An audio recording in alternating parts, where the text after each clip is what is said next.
మన దేశం నుండి గత ఆర్థిక సంవత్సరంలో అనగా 2024-25లో 37.02 లక్షల కోట్లు అంటే $437.42 బిలియన్ విలువైనటువంటి ఎగుమతులు జరిగాయని FIEO వెల్లడించింది.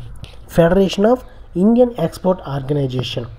అయితే దేశం నుండి జరిగినటువంటి మొత్తం ఎగుమతుల్లో గుజరాత్ 26.6%తో మొదటి స్థానంలో నిలవగా మహారాష్ట్ర, తమిళనాడులో వరుసగా 2-3 స్థానాల్లో నిలిచాయి.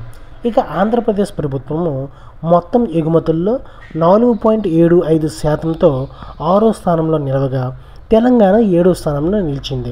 అయితే ఆంధ్రప్రదేశ్ నుండి జరిగినటువంటి మొత్తం ఎగుమతుల్లో 15.45% ఎగుమతులు మత్స్య ఉత్పత్తులు ఉన్నాయి. ఇప్పుడు FIEO కోసం తెలుసుకుందాం. భారతదేశంలో అత్యున్నత వాణిజ్య ప్రోత్సాహక సంస్థ. దీన్ని 1965వ సంవత్సరంలో వాణిజ్య మంత్రిత్వ శాఖ మరియు ప్రైవేటు వాణిజ్య పరిశ్రమల విభాగము సంయుక్తంగా ఏర్పాటు చేశాయి. అయితే దీని యొక్క విధి ఏంటంటే విదేశీ మార్కెట్లలో భారతీయ వ్యవస్థాపకులకు మరియు ఎగుమతిదారులకు ప్రాతినిధ్యం వహించడము, సహాయం చేయడము ఈ సంస్థ యొక్క బాధ్యత.